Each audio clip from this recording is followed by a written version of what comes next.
Welcome back to The Necessary Entrepreneur. On this episode, we welcome Ben Schmidt and Kelly Heekin, two of the four co-founders from HOIST IV-Level Hydration. This product hydrates 110% better than water and keeps you hydrated longer. That was weird to me. I'm like, let's hear how it's better than water. But they educated me, and what an awesome product. It started as a hangover cure. It went through a couple rebrands. Later, they became the official brand of the U.S. military. HOIST is provided to the students and cadets at military academies across the nation, as well as active soldiers around the world. They're currently actively working deals across the U.S. for distribution, so everybody around the country can hopefully find HOIST at the local place they grab a hydration drink. We talked about a lot of the personal aspects of their lives, about growing up and attending a private high school, and whether or not that gives you a better head start than public school. They have a tight-knit group of friends that they've carried throughout their lives that still are impacting their lives today, and how essential that's been to them. And then the home support conversation has come up in this podcast again, how essential it is to have significant others and really good positive support at home when you're going through these entrepreneurial endeavors. And then Ben calls the Midwestern Mindset, that there's enough for everyone. Find your niche, keep your head down, work hard, and stay humble. We also discussed that it takes money to make money, unfortunately, and it takes a tremendous amount of capital a lot of times to tackle an entrepreneurial venture like this. I hope you enjoy the episode to learn all about the HOIST product. If you liked it and you want to see more guests like them come back on, give us a thumbs up, give us a subscribe on whatever platform you're watching this on, and thanks for tuning into The Necessary Entrepreneur.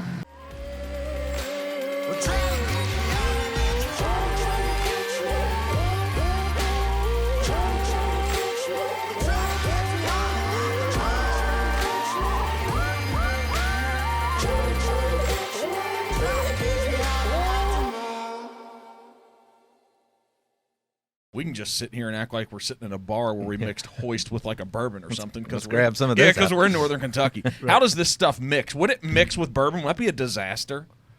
It hits your bloodstream very quickly. Okay. We when we first launched it, we did a lot of that testing, and yeah, it was dangerous. Yeah. So thank you guys for coming in. We try to do non-traditional introductions because I'll record some stuff later, but thank you coming in. So we have Ben and Kelly. We're not going to get into the crazy details of this, but there's VP of sales, there's presidents, we have co-founders on names, all sorts of stuff. But you guys are driving the ideology and all the branding and the marketing and the growth behind this HOIST thing, right? Yes, sir. And he's like, man, what is it? So it says IV level hydration. So when I looked at this, I remember, so the company, correct me if I'm wrong, it was founded in 2009. Yeah. So I like laying out some of the foundation stuff. So 2009, I remember being 44 now. I hope that people think I'm like 34. Probably not, but that would be great. But 44, I remember 2009, 2010, locally here in Cincinnati, that I didn't go out and party and go to bars often, but because of that, I didn't have a high tolerance for alcohol. And so when I drank, it hurt me more.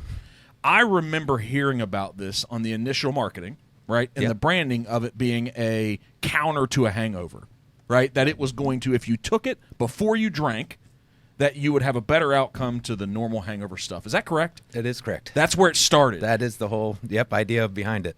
And so I look back. So you guys had a friend, one of you had a friend who was a football player. Yep. And then what we didn't know is we think it says Gatorade on the sideline in those orange buckets. It's Pedialyte. Yep. And so we talked about, we know, this isn't hating on it, but it doesn't taste great all the time. And so it's like, why don't we put together a better version of that tastes better, that maybe also is better? And I'm fascinated. I want to hear about the science behind this because it hits the bloodstream quicker. And that is fascinating to me. And when the bloodstream quicker, there's an argument, UNC Greensboro, some studies you guys did, that this is 100%, 110% more something than water. What in the world? Why aren't we all drinking this instead of going to a water fountain putting this straight in our veins? Yeah, exactly, right? I think you should join me on my upcoming sales pitches. So give us so 110%. I mean, that seems like this is almost like the holy grail of hydration and drinks. From our perspective, yeah, it is. And Kelly can deep dive into the scientific proponent. I give it a brief overview in terms of it all comes down to density. Good. So I guess the scientific term being osmolality is what makes this product unique. And when Kelly and I thought of this concept several years ago, we knew that was the lane for which we needed to stay in order to produce a product that was better than what was currently out there. And it really comes down to the liquid. hits your bloodstream immediately. There's nothing within your digestive system that needs to process the solution, hence the IV level. And Kelly can go into a little bit further detail with regards to what Gatorades are and the things. Yeah, so it really comes down to there's 3 types of hydration. There's hypertonic, which is your typical Gatorades or full calorie drinks. Those are too dense, so when you drink it, your body actually has to digest it and almost treats it like a cheeseburger. So it has to pull in stored water to help get it through your stomach out to your system, which causes a delay, which that results in cramps that kids get or adults get. There's hypotonic, which is 0 calorie water, G2, whatever it may be, where it's just not dense enough. So when you drink it, your body has to send in stored electrolytes to help pull it, which again causes delays, doesn't get out to you right away. It will eventually hydrate you, just not instantly, as we say, where isotonic or HOIST and Pedialyte, the more medicinal type drinks, they are the perfect density of your blood and cells. So when you drink it, it just instantly goes through your stomach, and actually your body doesn't have to do any work. So it's just right to your bloodstream. Mm-hmm. So that's why we call it IV level or instantaneous rapid hydration, whatever the word may be. Isn't it funny? It seems like you guys are all in. Like the past 14 years of your life has been this. Yes. I can imagine. It's funny. I operate and run a company that I've been running for 15 years. So I can relate to all the ups and downs, right? The grind that's necessary and how just all-inclusive in your life that brand and company is. So when you've gone back to 2009, could you have imagined that you would have gone through this entire path of Here we go. I don't even need to finish the question. No. In fact, I mean, as I think in one of your lead-up questions, it's the amount of times we almost shut this down it's staggering. Just the ups and downs that you go through of starting a company are crazy. And this isn't just 2009. So that's when we first launched. We first came up with the idea back in 2000, 2001. And that's when we all went to Summit. Our buddy went to Summit as well and made it to the NFL, which is pretty funny because Summit's not the... No, it's not really. It's not the place that NFL players are formed. Exactly. Right? Yes. He's the one and the only. Yeah. And so Summit, I mean, and that's questions we'll get into today because this is all about HOIST and your guys' brand and product, but I want to know about the business. I want to know about the run-up, right? And me being I'm just proudly blue-collar growing up. I have to be because I own it, and it's like that gave – the funny thing is you guys can come from what is one of the most elite schools, right, in Cincinnati. Yep. I get it, but there's probably a couple schools that, honestly, I don't even know the name. There probably is a few of those. But Summit, to all of us regular folks that didn't have the IQ at this level that could test in, it's almost like the kids that were too smart when they tested in at St. X, we'll go to Summit. I'll just say it, guys. Right? Here we go. Okay? But I think we should all own, because I want to know, because here's what's funny. What I look at, I had a lady on the podcast who runs an enormous solar company who had a pedigree. That is, like, if you look at Summit, Elon, all those, if you just look at that on a resume, that's a good pedigree. So someone operating a business, that person's smart, been around some highly intelligent people. So this lady went to Yale for her undergrad, got her MBA at Georgetown, went to work for private banking on Wall Street, then went and started a VC fund in Silicon Valley. You start looking at pedigree, right? Yeah. But you sit down and it's like she still had to travel this business path. Right. There was no circumventing, cutting the line. Yeah. That's what's fascinating to this. It really is. Right? Yeah. So and I want to get back to that too, about like, hey guys, you got to stand in line, and standing in line, I think as you move up a little bit, it's learning all the little pieces of business, of entrepreneurship, of dealing with personnel, of leadership skills, of self-awareness, of emotional. So in 2001, it was the best idea ever. You were on to something big. Oh, we thought we were so great. Yeah. 2001, I mean, honestly, we loved the concept, but it was at that age, you're trying to think of every option possible to avoid working for the man, right? And entrepreneurial seems easy, and man, let's go start our own business. I mean, that we were young, dumb, and naive at that point, and I don't think, to Kelly's point earlier, I don't think any of us ever thought that 23 years later we'd still be grinding like we're grinding, but I wouldn't trade it for anything. It feels like you guys are on the precipice, though. I think we believe so. He and I say that a lot because Okay. we've been through, you name it, we've conquered it. Everything in between. This journey's been ups, highs, lows, but lately, It's been, he and I are very excited for what lies ahead, but most notably it's because this was 23 years ago, this was a concept that was foreign, and where it is today, and you referenced earlier in the conversation, Gatorade, this trend is now here. And little guys such as us, we don't create trends. The big Pepsi Cokes are the ones that have the ability to embrace trends and create categories. And they've done that for us. And most people would say, man, you scared? No, thank you. And we have all of that work and all of that pioneering of a segment that didn't exist is here now. And I think the future is incredibly bright. Yeah. So you're go ahead. I was going to say we were going to go back to 2001 when you had this idea. Were you guys growing up? Were you around entrepreneurs? Were you around business owners? My dad. I was born a salesman. I had no choice. I enjoy it, but yeah, I'd say my dad was an entrepreneur. He always hustled and found a way to make a buck. And gave me, you spoke to Summit earlier, he gave me opportunities. My mom was probably the steward of that. But yeah, I think it was born within me. Just that I grew up watching my dad hustle and do what it took to rise to where he got to. And so, yeah, I think for me, it's just in the bloodstream. Yeah, so how much of that, because the point is you guys still have been on this 23-year journey. So being around him maybe created something. Maybe it planted a seed, or maybe there was an egg there. Yeah. But that seed still had to grow. You have to water it, Yeah. right? You have to take care of it.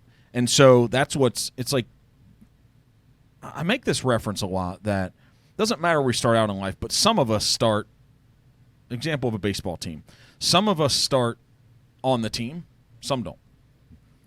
And then when you're on the team, some people start in the dugout and don't get to start, and others get that shortstop spot where they get to start at. Yeah.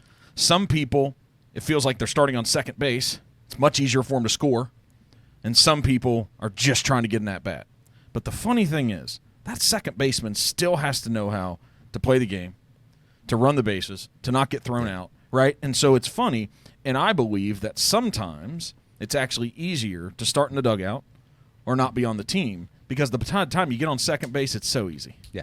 Right. It's so easy, and there's this grit that you're on. But you guys have grit, which I love. So were you around entrepreneurs too, business owners? Actually, my dad was a lawyer, so I actually saw growing up, he was bringing home stacks of stuff reading, and I was just Money, like, that's stacks. not for me. Yeah. Yeah. Okay. Unfortunately, contracts.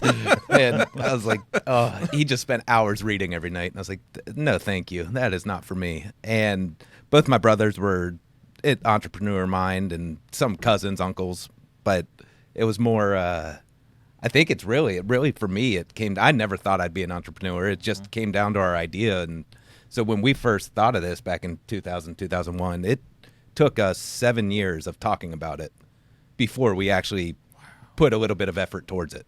Because we knew absolutely nothing about the beverage industry. I didn't know how a drink made it to a convenience store, to a grocery store. I didn't know how you make one. I mean, this was on the early days of Google, so it's like you couldn't just look up, how do you do this? Yeah. And it was at the point where we thought we had a great idea, and every year we would talk about it and just annoy each other almost to the point where we were like, all right, it's time to shut up and do it. And if it works out, we'll figure it out day by day. If it doesn't. What finally caused that? So you're living your lives, getting jobs, selling stuff, right? And so what finally in 2007 and 8 says, okay, it's time? Was it how you didn't like that life was giving you the rest of the stuff? Was it being in employees' places? What was it? Well, I think, as Kelly said, we'd kicked the idea around for a long time, and eventually we got hooked up. If you'll recall, Wild Flavors was out on the way to the airport, and one of us had come up with the concept of, hey, let's call those folks. I understand they help beverages concepts come to life. Let's call them, take a meeting. And we had lunch with a guy by the name of Bob Bloom. Geez, I don't know, Kelly, 2009? 6 or 7 or 8. Yeah, somewhere in that vicinity. And Bob, it's funny, we had dinner with him not too long ago. Great guy, still here locally. And he told us a little bit about the industry. I think his intent was likely to have scared us off. Yeah. Because Just don't do it. Quite honestly, that's probably what Kelly and I would do with anyone that would come to us with regards to, we want to start a beverage. But Bob, we had lunch. He said, there's a guy in Chicago. We were not of the ilk to be considered by Wild. At that point, it was merely a concept.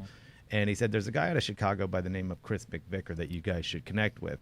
So again, we said, let's do this. So Chris flew in from Chicago. We had dinner at the Montgomery Inn. And Chris had done a fair amount of beverages along the way. He's, what would you call him, a beverage scientist of sorts? Pretty much. He knows how to do the production and tasting and everything like that. He knows how to create beverages. And Chris, I think, probably came in and thought, okay, who are these yahoos? And, let's see what it is. And we sat down and we said, hey, man, we've got a pretty simple premise. We're big advocates of Pedialyte and what it offers by way of hydration. And our goal is, can you make this taste good? And Chris went back to where he goes and, put together a couple different formulations. And at that point, I think once we identified that, yes, you can produce a solution that's viable and make it taste good, then that was kind of, all right, let's go. And 4 of us cobbled together, I think, $10,000 a piece, something in that vicinity. And we ran a small production run. And I think as you think back to that foursome, Kelly's brother had gone to UNC and written a business plan with regards to this concept that served as a blueprint. So Ben and I and a couple of our other friends talked about this idea because, again, it all stemmed from our buddy being in the NFL. He came back telling us that every team he was on there drinking Pedialyte out of the iconic orange Gatorade tub, and we just couldn't believe it. We were like, what are you talking about? And he goes, yeah, and if you go out and you have too many beers tonight, drink Pedialyte. It works wonders. And us being young and dumb, going out more often than we should have been, we were drinking a lot of Pedialyte, and it did work wonders, but it tasted awful. So that was the whole idea of all of us. We probably went out a little too often as young kids, and hey, it led to a business idea. Yeah. So the reason why I ask it too is so many people, everyone has the idea. Mm-hmm. I come across so many people, hey, I've got this idea. And the reason why you guys would say, hey, don't start the drink. Yeah. The reason why the guy here at Wild Flavors is probably like trying to convince you not, because he knows what's to come. Yeah. Right. And what they can't sense is what's inside. Right. What's the DNA? Yep. How much grit's in there? How much determination? Right. And what you guys didn't know, you didn't know what was required. You had no idea the journey and path to come. No. As Ben said, we were young. We thought it'd be easy. Yeah. But I think that I will say, though, that I think the dynamic of, like, Kelly and I have known each other since I went to Summit in 3rd grade and met Kelly for the first time. I think you started earlier. And we've known each other for a long time. And there's not much that he and I haven't done together. We're the best of friends. But there's a dynamic amongst the two of us that works really well together. Whereas I'm impulsive. Kelly is more analytical, right? Mm-hmm. And he allows me to run, whereas he sits back and says, is he running too fast, too ignorantly, right? Mm-hmm. And it really works well. So I would say in this world, I don't think that what we've accomplished would have occurred if it weren't for the two of us and the relationship we have and the respect we've got for one another. And I understand my skill set. He understands his. And did that evolve? Because partnerships are tough. They can be tough. This one's never been. I mean, obviously, you've got a little bit of a yin and yang where, I'm nuts. And every once in a while, I'll shake him like, come on, man, let's go. Are you guys trying to tell me you're Warren and Charlie of Cincinnati? Just get along so damn well. We've never had a disagreement. I don't know that we have. I mean, quite honestly, there's never been much disagreement. We make fun of each other a lot. Oh, yeah. That's how you get through it. Right. But there's nothing that he couldn't say to me that I haven't heard before from him. And, like, it's a lot of respect for, like, I'll shake him sometimes, and then he sometimes has to hold me back. Mm-hmm. And I think that dynamic is what ultimately has led this thing to get to where it's gotten. And now, mind you, there's been a lot of capital along the way, and nothing's possible without capital. Isn't that the truth? But, the grind is there on behalf of the two of us, and we each have a different approach to that grind. Yeah. So you've been traveling around the Midwest recently. I am on a plane weekly, but that's what I enjoy doing. That's my role. But yeah, it's a lot of traveling, and it's a lot of shaking hands, a lot of retailers, a lot of distributors. But post COVID, a lot of things have gone to Zoom and Teams, and I'm not a proponent. At the end of the day, it's a face-to-face business, and relationships are what ultimately carry things forward. And where we've had, in the past when we didn't have data, we had to rely on likability and a good product, and that served us incredibly well. But yeah, There are a lot of travel. Right, a lot. I've seen that recently, right? Are you the mad scientist sitting back here? Is that what's going on? I just tell him where to go. That's how we get along. I'm like, Ben, another trip. And he listens. This is good, right? So wait, you're scheduling these trips? I'm going to create the first argument between these two. Yeah. Boy, a big accomplishment here. This is a hell of a brand we're established here, guys. I've got. I will say, it's a grind, but I think I've got the more entertaining component of this duo, in that I get to go out there and do the pitching and what ultimately relates in a lot of dinners and things of that nature. Whereas Kelly's behind the scenes looking at the finances and ensuring that what I'm doing is viable. Yeah. It's like, hey, can we do that, guys? This margin is way off. Yeah. And you're like, hey, let's just give them 50 cases. Let's just do it, man. Yeah. I know this is going to be it. Yep. Come on, dude. Yep. Can't we find the margin somewhere else? We're selling enough.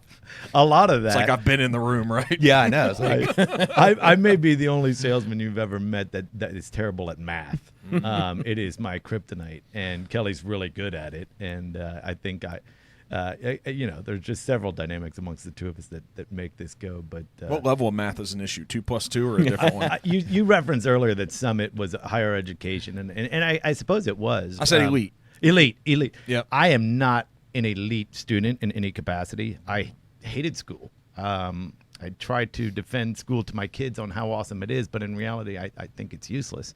This is going to be an awesome conversation here. His alum at Elon are not going to be happy with this at all. And Summit's going to be sending you an envelope in the mail like, your donation is bigger this year, just for the record. Yeah. To keep you around, it's going to double. Well, Summit, Summit is a great place. I didn't take advantage of the education. That's on me.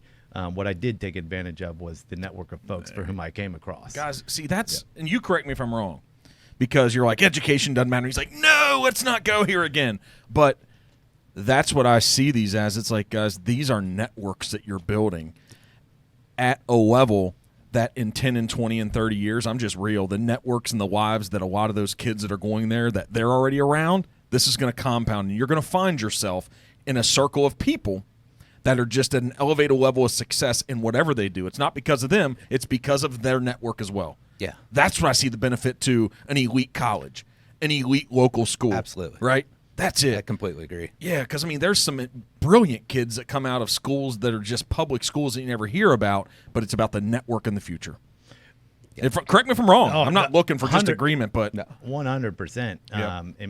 You get a taste for, if indeed it's all a matter of what drives you, right? But Yeah. you get a taste for things of how folks live and operate, and you think, man, I'm envious. I'd like to have that. And then it's just a matter of, well, how large is your desire, and are you willing to put forth the effort to get there? yeah, and I'm going to tell you guys, like, I let people know when I'm mad at them. I just met you guys today. Yeah. I'm going to blame you for me losing my best friend in 3rd grade because he left me in public school and he tested into Covington Latin, and all of a sudden he was gone. It was before social media, and I bet you all did the same shit to your friends when you went to school. He went from 3rd grade to 8th grade, isn't that 3rd how to Latin 7th. worked? 3rd to 7th. That's wild. But see, I can't fathom how that's a good thing. But I'm sure Bill Gates would tell you that it was, and some of these other people. I just think it's so specific to individuals. For me, it wouldn't have been good. Yeah. For this brilliant guy over here. right. No, I'm- I wasn't a great student either. I Really? didn't. I look back now and think, God, if I could have put a little bit more effort towards it, Just It like would've- a But a no, football player, right? They Yeah. say, man, if I knew now, I would have hit the gym. I would have hit weights more. exactly. And that for me, it was. I hated school as well. I would get by and do everything I could to get where my parents weren't mad. It's like if it was C+, B-, whatever it was that they weren't mad about, I was like, I'll get that and I'm good.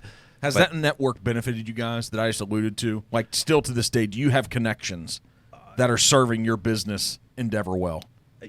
Most definitely. But I think it's the core 4. Kelly's brother is wildly successful. Jim Price, who was part of the core 4, is a wildly successful individual. And it's almost as though you don't have a choice. You're gonna have to strap your boots on and get after it, because if you don't, your peers are going to leave you in the dust. So there is a competitive balance that we came up with amongst our peers, and I think our peers are what make Kelly and I most unique. We all went away for college. We all ended up back at home. And Kelly and I on Friday night will be amongst our 15 friends that we've known since 3rd grade. That's special. It is special, but I think that's very unique to Cincinnati. You see Midwestern towns, this happens a lot. But our peer group has pushed us to continue pushing ourselves, because we've had a lot of friends that have had success by nothing was handed to them, but they went out and made theirs. So I don't know. My competitive nature tells me do better. Yeah. I mean, there's something special about the people you surround yourself with. How many books do we need to read? How many ultra successful people do we have to listen to that says, hey, listen, the 5 people you spend the most time around, like, look at them, look at your life. Yep. These things are true. Yeah. You guys know it. We just met. I know it. It's like, man, how long do we have to understand that these are realities before more people start adopting it? Yeah. Right. Right? And so I don't think there's any going back to where I came from, because I'm still that, I don't know, that blue-collar country kid from Boone County. Like, I'm still that guy. Yeah. And I want to go and hang out. Like, I went back to the Boone County Fair this year, right? And it was good to see just some good quality people and how they've evolved in the lives that they're living. I'm like, yeah, I'm one of you guys, right? But I want to live somewhere else. Like, and I'll say that and shake their hand. It's like, I'm not saying I'm better than you, but I'll come back and visit. I'll hang out. You can be good friends. I just want to live somewhere else. Yeah. I want my life to be somewhere else. I don't want to be constrained to just this 10-mile geographical area. Doesn't make me better. I just want more in life. And maybe that's the group that you guys are around, that maybe there's a level of excellence that is expected by default a little bit more. If not, push back on it. If not. No, I think that's accurate. I think we all just have common goals and, just. There's a tenacity. And I said earlier, I'm like, man, that's some killer stuff inside of you about the competitiveness. I think that's an individualist type thing. Doesn't right? matter where you came from, what you did, I right? think, as you said, whether you're from Boone County Yep. or Cincinnati or wherever, Yep. if it's in you, You're going to drive. Yeah, but you got to make sure you water the seed, though, right? Yeah, it is. I'm crazy though. Like I did not excel in school. I dropped out of college, and I was the only one of my peers that didn't. Yep. That doesn't have a degree on my wall. So the path was more complicated, but yet, Kelly hears me say this. Everything happens for a reason, and my reasoning was, I'll show you, right? Like, so I'm determined to be successful in the eyes of my family and my peers, because I think everyone had thought you're going to fall out. No, I'm not. You know what's funny, though? And they look at your life and they're like, oh, that's easy life. That's a privileged life. Mm-hmm. What I know, hearing you speak to that, that is not an easy path that you're traveling. And the expectation and the demand that you have on yourself to achieve, that is not easy to wake up to and go to bed to, because it is constantly pressing. Constantly. Yeah. But and I won't go too deep into like my background, but like my dad was wildly successful and then had lost everything. So I had seen the mountaintop, back to the bottom, and the thirst and desire to get back there is crazy. Yeah. So it's a fight of your life every day. Yeah. So it's not. No woe is me. But it feeds you. Love it feeds it every day, right? The reference and loss. Hey, he said about 2 minutes ago he's crazy. Just to let you know. Yeah. No, hey, I'm not arguing. Is that what it takes to go on this journey and stick with it and have the grit? Yeah. You got to be crazy. Crazy or just dumb enough to keep doing it. Yeah. And that's really the story of HOIST. We've at every step along the way, we haven't known what we're doing. It's figuring it out day by day, and it's painful at times. It's and I'll let Ben explain more of our, as we talked earlier, where we went from hangover to medicinal type drink to now we're with finally we had a calling of the military that's really helped us out. But again, we knew absolutely nothing of any of those stages, and it's just, how do you butt your head against the wall daily to figure out how to do it? And it's luckily he's crazy enough to keep doing it. Yeah, I love the word no. To me, it's just it excites me, because no is not a viable outcome. There's always a way to get to a yes, right? And I'm willing to put forth the effort to get there. And I've over the course of the years, I think I've found ways to navigate that. But this journey has been told no a million times. But I will say, in the history of this thing, is, as you referenced earlier, there was the hangover component, and there were some pretty brilliant ideas along the way with branded El Caminos that would run around Mount Adams at 2 a.m. and handing out bottles to those that were out living the nightlife. It was a lot of fun. And I'll never forget, we were in a Wrexham Slim can that's synonymous with energy. And as I look back at mistakes along the way, that was one, because there are still people in Cincinnati today that reference HOIST as an energy drink, and that was because they associated that can with energy. So again, one of the early learnings, but I think we recognized that we were seeing success on Fridays, Saturdays, and Sundays as the revelers were out. But we knew that if indeed this was to be a brand for which we could scale and be proud of, that it would have to mature as we were as well. And I think the crowning moment for us was the recognition that the Marine Corps were power consumers of Pedialyte, right? And the moment that we heard that, I think we thought, ooh, that's our lane, because I can't fathom that there's a Marine out there that's proudly carrying an infant hydration bottle that's square medicinal packaging. It's expensive, it doesn't taste good, and you got to go to the diaper aisle to buy it. And I think all of us thought, man, that doesn't sound like a Marine to me. And I think it was a simple concept of, we know that the science of this liquid is adequate for that channel. So how is it that we go about getting that? And Kelly and I went and met with a guy by the name of Tom Such in Virginia Beach, Virginia. Did a little bit of Google research about getting products within the military. Government contract, man, it's tough, isn't it? We didn't know anything. We're in a whole nother business. Yeah. Right. And here we are with the retail side of our business, fledgling to some degree. But the military component we grasped onto, and got some advice on how to do it. Went to a couple different trade shows and things of that nature. But 2.5 years, I'd say, was the pursuit at Fort Lee, Virginia. And we were met with every roadblock you could think of along the way. That's government for you, right? Nothing's easy. There's a lot of red tape. But it was perseverance, and we got it. And I don't think we ever realized at the time what that meant to the brand. Yeah. And it took us a little bit while to get there as well, and we can speak to that. But that was the real moment for which this brand then was given a foundation that we could build on. And I often say that a lot of brands paint with a broad brush and attempt to appeal to everyone. We were also guilty of that for a long time, and we'd been given direction from, you name the consultant. Yeah.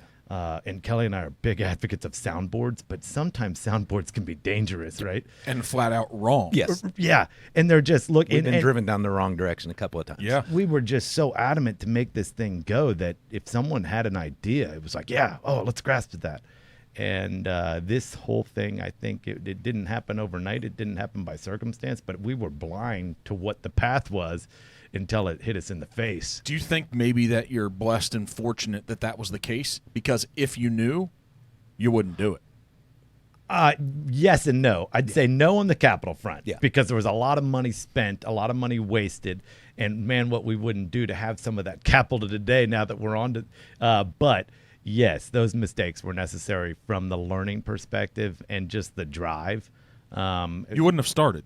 We wouldn't have started, but we've also, the good news for us was that we made so many mistakes in the backyard while incubating that I think it's not as though we're not still capable of making mistakes, and we'll make some as we go for sure. But a lot of those were made here. And I think the best thing we ever did, and I'll credit Kelly for this, was trying to stay somewhat local. Kind of going back to what you were saying of building your roots here and learn it all. And again, we out. knew nothing about the beverage world, so we would, when we first launched that can, we were in it for 2 to 3 years before changing packaging, and that really, the change of packaging came more from all the consumers telling us what their feedback was, and us going, oh, okay, like, we never thought of that. Like, all right, so maybe we should change it to become more of an everyday drink and not focus just hangovers. And I still remember with the hangover angle, my mom was like, oh, I love telling people that you started a beverage, but then they ask, what does it do? And she's like, I'm so embarrassed to tell people. And I'm like, okay, sorry, Mom. Yeah, so your son parties a lot, eh? He has a lot of friends of that ilk. Yes. Okay, yes, right? So I was like, okay, but that was my personal, like, okay, we need to make this a grown-up brand. Yeah. And Mom, we're not in the prohibition anymore. Yeah. People drink. I know. I want to make them more healthy. Yep. Okay. So that's when we went a complete 180 and went after the medicinal. We started working with Hawksworth, with hospitals, because the formula has always been great. We just haven't known the best way to get it to the consumers. Is this exactly the same formula as 2009? We changed it after when we moved from the can to the first little bottle. I wish we would have brought some samples of the ugly bottles we had along Were they the real way. small? The one was a 12-ounce. It's a shampoo It looked bottle. like a shampoo bottle. Yeah. It was. That sounds brilliant, Yeah, guys. it was. Well, good oh idea, my whoever God. gave you that one. We'll send you a link of all the different packaging we have. It's hideous, but you live and you learn, and so each packaging we went about 2 or 3 years in each kind of our iteration, and again it was to hear the feedback of consumers to tell us what we were screwing up and what we were doing good. The formula was always great. People loved it. when it was just strictly marketing towards hangovers, people were telling us how much they used it for running a marathon or running whatever, working out, and we were like, really? Like, oh, okay. Like, I guess we can do more things than just hangover. And that kind of gave us the idea of to start to change up. Okay, let's figure out the next phase of this drink.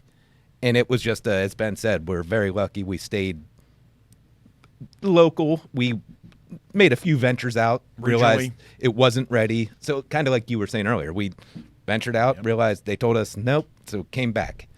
And now that we finally have a brand, so when we finally got the military authorization, we were still in a different bottle. It was more medicinal looking, and people were telling us, we were talking to people about potentially raising money. And we were giving the spiel on the formula, and everyone was like, oh, great. And then when we started talking about the military, they're like, their eyes just opened. They're like, really? And it became a point of everyone was so interested. Once we talked about the military, we were like, all right, we need to rebrand this completely. And that's when we finally, I mean, we launched this 2 years ago, I believe. Mm-hmm. Yeah. So, but all along the way, though, I don't think anything for which we could have done would have mattered. It really just took the segment arriving. And that's when I referenced back to the Pepsi and Coke creating the Gatorlights and the Flash timing IVs. Matters. Look, that we could pioneer all day long, and we can sing this story from the mountaintop. But at the end of the day, I'll never forget where I was. I called Kelly from Phoenix, Arizona, outside of a Quick Trip when I saw Gatorlight, and most people would have thought, "Oh man, what's that like? Did you want to cry? Were you scared?" No, I called him and I was like, "Man, you're not going to believe this. That LYTE is, it's our lane. We don't utilize it, and one could argue along the way we probably would have made our lives easier had we. But that was huge for us, in that we knew that if indeed they've recognized this segment, they would have the power to go to the Krogers and in the big tier 1 retail to say, this segment exists, and it's a lot more entertaining to swim downstream than it is up. No shit. And Lord knows we've swum upstream for a decade. Yeah. So I mean, yeah. At what point are we going to realize, like, hey, we have a choice? It's like we all have the same 24 hours in a day. We all have choices what we're going to put in our body. And these sugary drinks that for so long that we've been putting in, like, at what point are we going to realize, like, hey, you could replace it with? It doesn't just have to be your guy's product, but that's your thing. But at what point are we going to realize, like, we're going to put something better in our body? Like, right? You like to take that approach to where it's always been the mission to be better and provide people with a solution that that is innovative to what hasn't seen innovation in 40 years, being sports drinks. However, but then you see these stories such as Prime, and I'll hold back as best I can. Is that one of the two brothers? That's his brand. Yeah, Okay. Yeah. and it's a behemoth. And I think they just reached $1 billion in sales, which from one perspective that shows you how eager we all have been for solutions beyond Gatorade, right?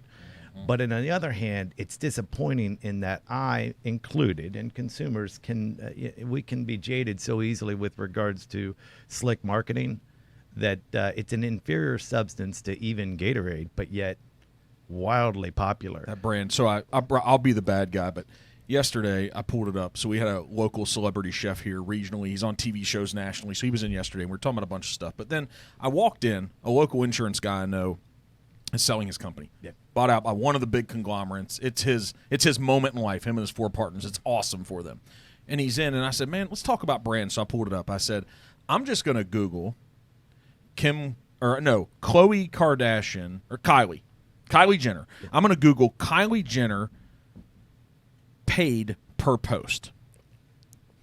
And it instantly comes up. Don't know if it's correct or not, but it's a lot. But the top Google response is $1.8 million per Instagram post. Wouldn't shock me. That's what it is.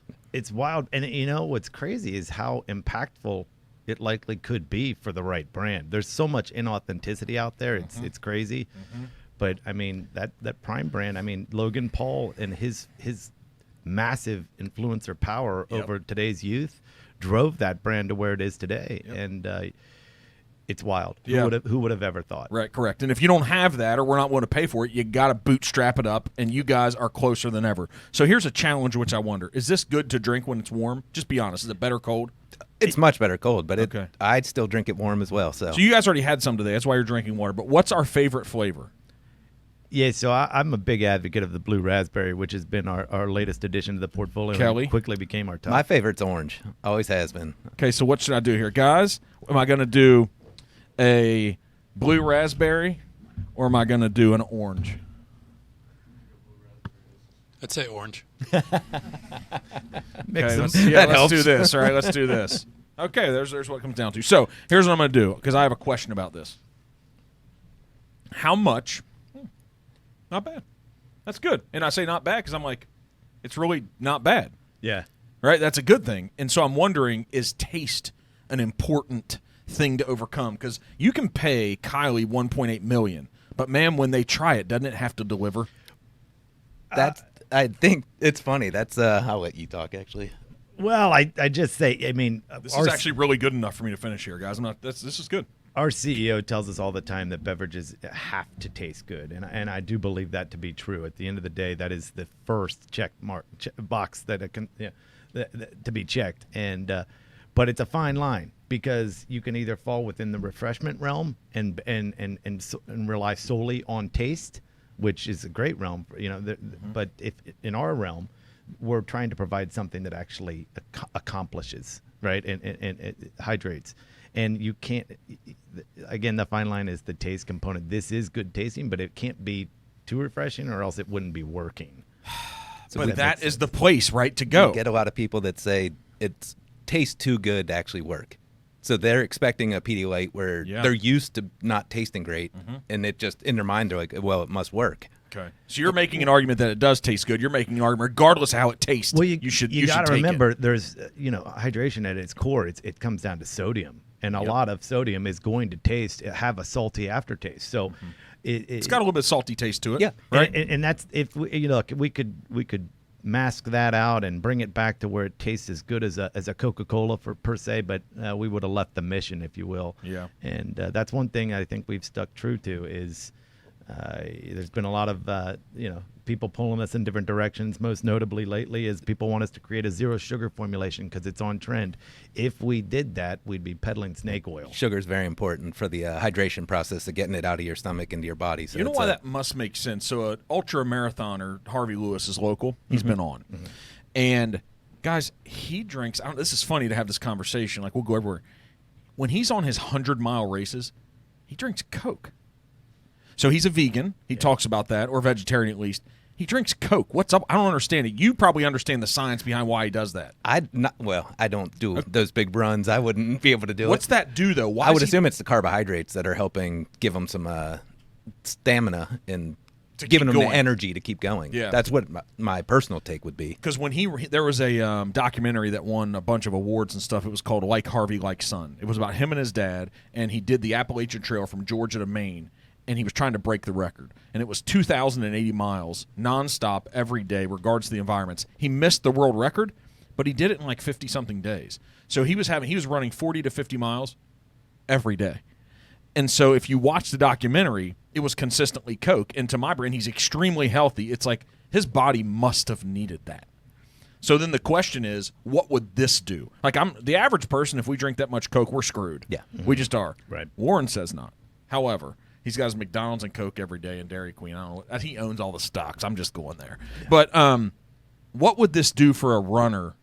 Would this put the stuff into our bloodstream? Or is this every day? So we actually have a partnership with Chad Wright, who's a long distance runner. He was a Navy SEAL. Yep. Just one of those guys that you're just like, wow. Yep. He did a 100-mile run, and all he drank was HOIST, and he said it was the best he's ever done. So it's just So it's like a personal preference, but the science behind it, do you think this would kind of do some of the same thing? I don't know. That's what I'm trying to figure out. They actually, for people running that, probably would want more sugar.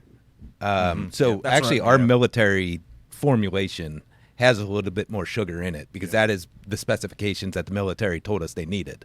So our bottles are slightly different than what our powder sticks, or we have a liquid pouch like a Capri Sun type thing. I saw that. So it's more about if you're that... You're burning calories at a high level. Your body. Right. Yeah. Those Marines, man, I'm just assuming. Yeah. You look at them, there's not many of those guys that are out of shape like me. Yes. Right. There's not many of them. Us Myself included. Yeah. Right? Yeah. So they need more of that. Yeah. What has that? So when I saw on the website, as I'm researching to talk to you guys, I'm like, the military thing, what happened for me was I went, oh, it's just instant credibility. I don't need to know. I just know working with the government and working through that bureaucracy. Also, if it's good enough for those guys that are pushing their body, I'm like, this is instant credibility. Right? And so that's what you're doing now with the platform. It's like, if it's good enough for them, Exactly. it's got to be good enough for us. Yeah. 100%. Whereas sports drinks historically have gravitated towards athletes. We're gravitating towards those that defend our freedom, right? We couldn't do what we do if it weren't for what they do. But most notably, while I respect what a Bengal's going through in terms of training camp and the grind, I have more respect for those that are at training in Fort Knox. Yep. That's some badass activity, and HOIST is what they're given and what they're utilizing. And yes, it is the foundation. It is the flagpole, if you will, for everything that HOIST stands for. Where can the volume go when you guys originally got in the door with them and it went to the Marines? Like, where is it now, percentage of growth with the military, and where it can go? Like, is there a long way to go? I think there's a ceiling of sorts within the military component as it relates to revenue or velocity, if you will. But we are, I guess we never fully understood, where we'd get. And I'm now proud to say that I think near 90% of the U.S. military across all continents are consuming HOIST. I was over in South Korea 2 months ago with our military sales director at Camp Humphreys. And the stories that I was hearing from men and women in uniform and their admiration and affinity for HOIST was just awesome. And I'm sitting in Korea, and I'm like, what?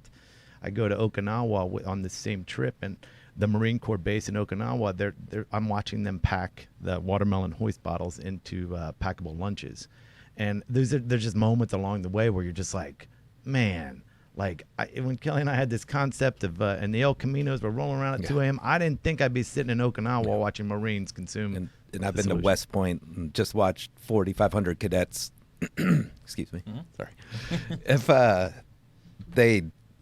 If you could ever go and watch them go to lunch, all 4,500 cadets come in at once. They have 20 minutes to eat, and they're out the door. It's the most insane thing ever. And on every single table, there's HOIST everywhere, and it's just like, it gives you goosebumps. You're like, oh my God, like what is going on here? I saw it with Kelly. I went on another trip, and it's like you've got your Heinz ketchup, your French's mustards, your staples, and then you've got the HOIST sitting there, and you're like, whoa. Like, but not only is it cool just to see that, but at the end of the day, I mean, these men and women are. I don't know that there's anything more prideful or cool that we could have accomplished. All right, so where's it go from there?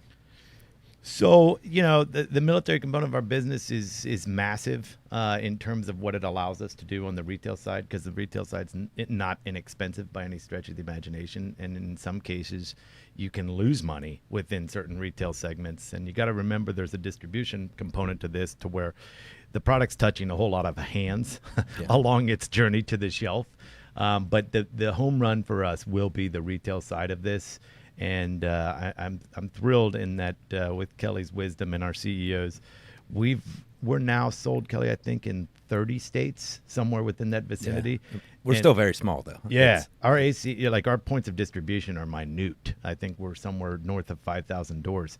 So you've got some pockets within those states that are heavy, but some for which are not. But the runway for us, we've yet to touch the West Coast, and I speak from Washington down to California. We've yet to touch the Northeast, so nothing north of Pennsylvania, and we've not really touched Florida nor Texas. And you got to remember the population bases of those four corners are where was half of our country. Yeah, right, more. Exactly. So we've built this thing it's unique in the fact that we've operated inward out, and Midwest is home. And it's kind of the way that we've built this business. And we talk to other folks in this business and retailers, and they think, what? Like most brands, they come in out of California or they come in out of New York, and we're flyover country. We're the last case, Now, mind you, Cincinnati's a little uniquely different in that Kroger operates just across the river, and has that helped? Are you there yet?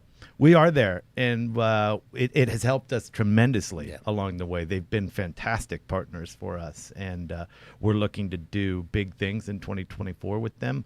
And it's helped, and the local component of that is massive. Does it matter to them? Because you're not talking to the executives normally. Maybe you are, but you're not, right? And so since you're not talking to them, does the local thing matter? It does, in that I think, the name of the game at retail is getting out beyond the shelf, right? You've got to have displays and things of that nature within the aisles, right? Because it's impulse shopping. We all do it. And I think here locally, when we're afforded the opportunities to put things on the floor and the execs are out there shopping, I think it's a good look for us, provided that we're not pushing the envelope. We don't we don't need to be making these massive Titanic displays that are drawing too much attention. But why not? We have done a couple. Those are reserved for the big fellas. Well, I'll say a name. Does it like Red Bull? I mean, guys, I don't even think a lot of people even thought that they sponsor Formula One teams. They have people jumping off of bridges. They got people coasting through the air, and they have packs on their back, and they're flying. It's like they look like a sports company, and that was just the way to market their thing. Yeah. They're more of a content producer than they are a beverage. And they much like I think on our military side, they landed on, adventure, adventure sports, if you will.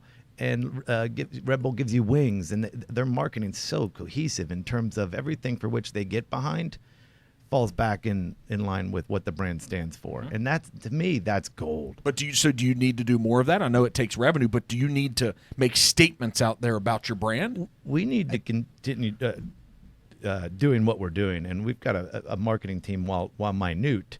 This is a marketer's dream from my perspective, is because we know precisely what we stand for. We know precisely who our target is, and we know exactly where we need to fish, right? And it's the tactical approach to life. It's the Savage Games, the Spartan Race. It's events where we know our audience is there, and avoid. I'll give you an example. I'm a big Bengals fan, obviously, right? And Joe Burrow to me is everything. But you admitted that a decade ago. Come on. We still went to games. I was a season ticket holder 10 years ago wondering, why am I here? And you almost gave the tickets up, but you didn't. Yeah. I did give them up because Mondays got a little too rough for me. There you go. Depressing. Yeah. We just, our happiness rides on the sleeves of this Bengals and Reds thing, man. Good God. But I wanted so badly, like I couldn't resist. I was like, man, I would love nothing more than for Joe Burrow to have this product in his hands. And Kelly and the marketing team would say, that's Gatorade's lane, let them own it. And they're spot on. So there's always temptations out there, but once you arrive at what this brand is all about, and you resist temptation, that's when things become special. When did you guys arrive there? And you were going to say, when did you arrive there at the place where you're like, we know who we are, we see where we need to go in our customer? When did that happen? That was 2 years ago when we rebranded our bottles to be more military centric, and it was all about that. Guys, this works. This whole thing, to me, just the average consumer, it works. We've had some ugly bottles. Yeah, I told just you. Works. This we're very proud of this one. Yeah, it's like I said, there's so many opportunities for us now that are aligned. We've got some, I can't speak to what they are, but we've got some really cool collaborations on the horizon, and they're exciting and they're so on brand, and that's where. So good. Like, you guys have when I said you're on the precipice, this is a guy from the outside that knew nothing about the inner workings, but I just put the whole story together and look at your website, meet you guys, and you hear, it's like, oh, they're there. And then, like, Mo is on your side. And I have found out in business, when momentum's on your side, boy, you better get on board and ride the wave. Yeah. Right. And that's where we're a little bit unique, where, half of our business being the military, more than half, it's profitable, it's doing well. We're using that cash to go for the home run of retail. See, I love you guys for that. We could love him. I'm not. I laugh at our whole team. I say, Ben and I could fire everyone and have incredible salaries right now by doing just military. Yep. But we're going for the home run. And worst case scenario, it doesn't work. We still hopefully have the military in the future, and we go for it. But at that same point, we aren't out raising tens of millions of dollars. So we're very, very bootstrapped. Yep. And we're doing it at a pace that we can afford. The company's still privately funded. It's the four of us that started it, and family. So it's family and friends. And we haven't gone outside of that yet. We will eventually when it's really time to put the pedal down. But right now we're doing it at a pace that we can afford and cover. And the word of mouth is what's actually really helping us a ton. So. We've ventured out. We've tested the waters. We've had opportunities to be bought outright. We've had opportunities for controlling interest. Some big And Beverage brands, I actually. I commend the team in that we could have cashed out, but we believe that we can get this entity significantly higher than where it is today. And there's been a lot of time and effort put into this thing, and it's not something for which we're going to let go of overnight, because it didn't happen overnight. How will you know when the time's right? I think in this game that I'll call the racket of beverage is the powerhouses will always be the powerhouses, and I think at some point, if we get to a certain level, there'll be a ceiling for Kelly and I's abilities. I think we recognize that to some degree already, and I'm excited. We've brought on a lot more people. We continue to do so. We're getting out of our shoebox office and spreading our wings a little bit. It's not a Taj Mahal, but it's something for which we walk in every day, and it just reminds us of, man, we're doing it.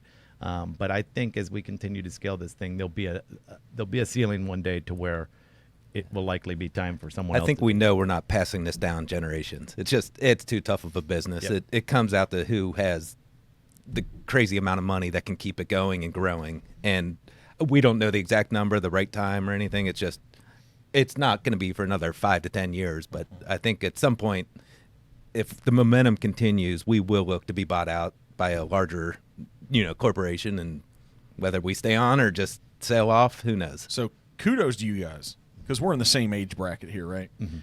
Life changes. And you're not the same people that you were 20 years ago with the idea. No. You're not anywhere near the same people and what's going on in your lives, right, even then from 2009. Kudos to you guys for sticking with it, because there's so many things that change in life that occurs like, man, I sure would like to do a little bit more of that. Man, it sure would be nice to – I see all my friends that have the vacation home. I see them going on 3- and 4-week vacations, right, that don't have the grind anymore, that have the corporate jobs. And a lot of people, they sell out, man. They wave the white flag.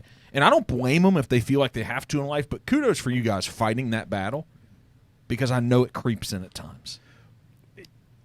There's been paths of less resistance, I guess you should say, and we sacrificed a lot, in terms of our professional time frames, personal lives. Luckily for Kelly and I, we have wives that are successful and very strong at running the household. I give ourselves high fives in our selection of women. That's a whole nother podcast. We could go on for hours on but that one. we've been fortunate to where we were able to get out and do what it is we're doing. But entrepreneur to me is defined by drive, right? You got to have something. What is it that you want to accomplish? And as dumb as it sounds, Kelly and the guys give me a hard time about it. They say I wanted a boat. I don't want a boat. One day I want to start a sports car in my garage and hear the sound of that. And that to me will be. It was all worth it. And as dumb as that may sound, that is as simple as it is for me. It's just there'll be something one day that if indeed we achieve the dream, that there'll be a defining moment when I look back and I think, you did it. And not me, it's a team. But no, for you. Yeah. That's the internal moments. Right. We're humans, guys. Yeah. We have desires and visions and wants for our lives. Right. And if you're going to weigh it all out like you guys have, you want a payoff. You do. And sadly, most of the times they are financially. Guys, money matters. It does. It does.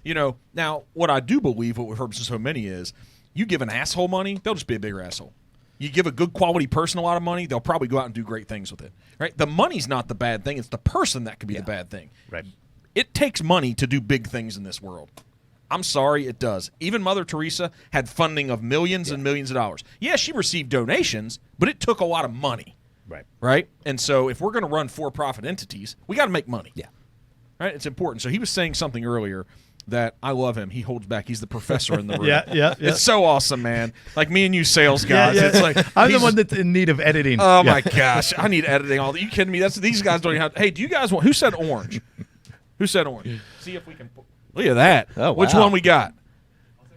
I think we have another blue one down there. Well, no, I'm not going to give him that. We're going to try something else. No Strawberry way. lemonade's very good. Is good. this one? Strawberry. Yeah. Let's see if I can do it without screwing up our. Yeah, taking out a computer. Look at that, man. That was some accomplishment. Look out, Burrow. Yeah, right. He said he's back. He came back yesterday at practice. Thank God. I tell you. So earlier when he brought up Burrow and something about you'd love to see it in his hands, I don't know if you remember. You were going to say something. I don't know. You might have been like, I passed over that stuff. But no, I'm with him. I mean, I love the idea of Burrow and everyone drinking HOIST, but at the same time, with the lens we got to put blinders on for us. And as Ben said, we used to paint with a broad brush, and now it's more of a, we can't focus on things that Gatorade or Body Armor are going to own because we can't compete. So it's like we need to be very strict in our. We need to own our lane. Yeah, and that's it's the beauty of there was a white space for us that no sports drink was going after the outdoors, the military, the kind of the realm that we are in. So it was miraculous to us that we were sitting there talking when we were thinking about rebranding and just looking at what is open. Like, we can't compete with a sports athlete. So, and we just noticed this, and we're like, wow, like, there is a slice of something we can get behind and go. And I, from a retail perspective, it's this category for 40 years. It's been a 30-foot set of a two-horse race, Powerade and Gatorade. Innovation didn't exist, and it's unheard of. There are few segments for which a 40-year time span didn't change anything.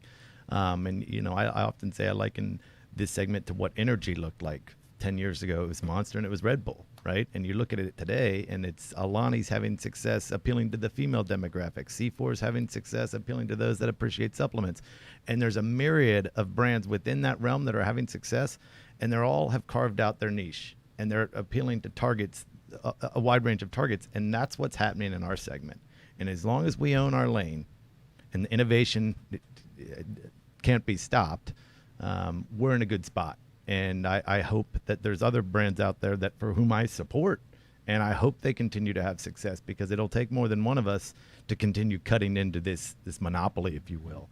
But you got to have a lane, and ours we need to own, and I don't see us venturing outside of it. So where did this growth mindset and there's enough space for everyone and not scarcity? There's so many people in business that operate from a place of scarcity. There's only a limited amount. Like, you really have that. You're okay with what you guys are doing. There's all these things happening outside. There's enough for all of us. Where'd that come from? Did you have to learn it? Did it evolve? I say this a lot, and it may or may not be correct, but I really believe that it's just the Midwestern mindset of there's so much ego and so much smoke and mirror, and you go to these trade shows and everybody's boasting their chest. And we've never done that. We've just kept our heads down. We had a dream, we had a drive, and never allowed ourselves to get out too far out of our skis, and always stayed grounded and stayed humble. I think there's a sign in my basement that I bought from Homage. It's Cincinnati invented hustle. I believe that to be true. So we're not enamored by bright, shiny objects and trying to make ourselves appear larger than we are. It's I think it's unique to where we live. So if his moment of success is the garage when the Ferrari 488 kicks on, I think that's one of the cars. Likely a Camaro or something. I'm just saying. I think you can already buy a Camaro, but I'm just saying, when that happens, I think you flip up a thing and pull a switch. It's not like we push the button. Ferrari's got to do it different. When that happens, what's going to be the moment when you realize, okay, we made it. This is it. It was all worth it. It was all worth it. That's a good question. I don't really know that I have a specific thing that I think it's just going to take time for me to look back and be like, wow. And, right now we have 20 employees, so we're not big by any means, but we're not small. And it's like, as long as for me, it's if everyone on that team can enjoy it, that's when I'd look back and be happy. And obviously, financially, yes, I'd want to do well and be able to take care of the kids and all of that. But I think for me, it's more the team-wise of if we can all be happy and look at it and be like, wow, we actually accomplished something. That's, to me, in my mind. Kelly, Kelly will take a collective deep breath on a lawn chair somewhere tropical with a Mick Ultra in his hand, and that'll be the moment where he's like, we did it. It'd be a lot of weight off his shoulders once we can get some money back to some of the investors. Has that been a lot of pressure that most people don't understand? When you take other people's money, that's a lot of pressure, right? Yeah. And then when things don't go from what I've learned in entrepreneurship, and you guys have too, it just doesn't always go to plan. Usually that's the default. It's not going to go to plan. Yeah. And the reason why you go down the path, it's because that's the best I know right now. And then I'm going to learn something, and then there's going to be a next best thing. And as salespeople, and Mr. Professor, but as salespeople, we always believe. Yeah. We're so committed. Of course this is the thing. Right? The old bottle, the next new iteration. When you made the last bottle before this one, you didn't know you were going to need to make a new one. No. That bottle was the one. And you convinced someone on that. and you take a little bit of money, whether it's family or whatever, and then it doesn't work. Because you can go to bed yourself if you have the grit and the bootstrapping. You can live with it yourself. Yeah. But then you have someone else's expectations. Yeah. What do you do with that? No, that pressure, that's a lot. It's it eats at you because it's one of those. And I mean, yeah, when we created the bottle before this, I was like, I swear this is our last bottle. We're done. If this doesn't work, like we're done. And you're sitting here today. And we're sitting here today this with bottle. another. And that's as I've told you earlier, is there were multiple times where we almost shut this down, and it was just the belief that the formula, what we had, was great, and it was unique. Nothing was out there at the time that was like it, and we just knew it was coming. And I don't know, we just had a belief, and luckily our investors shared that belief, and they were like, "We see the end of the road too, and we're willing to keep betting." But it's a lot of pressure on us to perform, and our board meeting, we have one next week. It's like you don't sleep for the week leading up to it. You're like, oh my God, this is tough. And in the sales guy's seat, it's especially challenging because you're the driving force. You're the one that's pushing because you believe so heavily, and then you have to kick back and relax, or kick back and recognize that if I'm pushing too hard, and will I ultimately be the one that's blamed if it doesn't do what it needed to do, right? Yeah. So, but then you got to believe enough in. Of course, that's why we have salespeople. But you got to believe enough in what you're doing and what you believe you're capable of pushing this entity to where, yeah, I'll double down. It's easy for me to say, right? But from the investor's perspective, I'll say that they've provided us with a lot of faith. Yep. And when times were tough, shoulda, coulda, shoulda, woulda, bailed. Yeah. But I think it'll pay out. But then there's also the points of, as Ben said, another group offered to potentially buy us, and that opened their eyes. Like, okay, Oh, they're that valuable to them? yeah. You And guys, at that board meeting, you're like, guys, got any other questions? yeah, just drop the mic. That's it. That's mic drop. I love y'all, but you want to keep talking about this shit? Right. But I think what I know about them, they didn't stay on board and not give up because of the product. They believed in you guys. I think there's a lot of truth to that because we, obviously he's a lot more glass half full. I can be glass half empty at times. Try to get better on it. But are you a realist? Is that what you're looking? I am a realist. See? And you pessimistic son of a. Exactly. I hate it. I wish I wasn't, but I am. But that's where, we're yin and yang. He's like, yes, it's great. It's great. And I'm like, it's not really. Yeah, right. When you, how important was it though in those moments, whatever it was that kept you going? Because are the other two co-founders, do they work in the business actively? No. Okay, so you guys do. So what kept you going when you almost shut it down multiple times? And you can say believe, but why? Because so many people quit. I think for me, I was more scared to fail than I was to just quit and walk away. Like the thought of failing this and going back to the investors, to the team, and being like, sorry guys, this isn't it. That scared me more than continuing down the path and being like, we'll figure it out. So that was the main points of sticking with it. The belief was always there, but I don't want to fail. And as Ben said, our peers, like, I don't want to go to them and be like, guys, I quit. So it's just it's good to have a good support system. And it's also nice that the two of us work together where there are times we talked like, and one of us be like, what are we doing? And the other one's like, no, this is it. And there's times he's down where I'm like, no. So It's like we're able to bounce off each other a lot. Yeah, I could have not. To me, it was wouldn't have been the realization of the dream. And quite honestly, I wouldn't. There were times when our own friends weren't consuming the solutions, and I'd open my buddy's fridge and there'd be Gatorade in there, and I'd go, Jesus, man, if you started an entity, I can assure you that your competitor wouldn't be sitting in my fridge. And but that was, in retrospect, I'm thankful because that just fueled the fire. And now our friends consume this stuff and they're actually taking note of what we're accomplishing. And I think for a while it was like, oh, those two out there just having fun.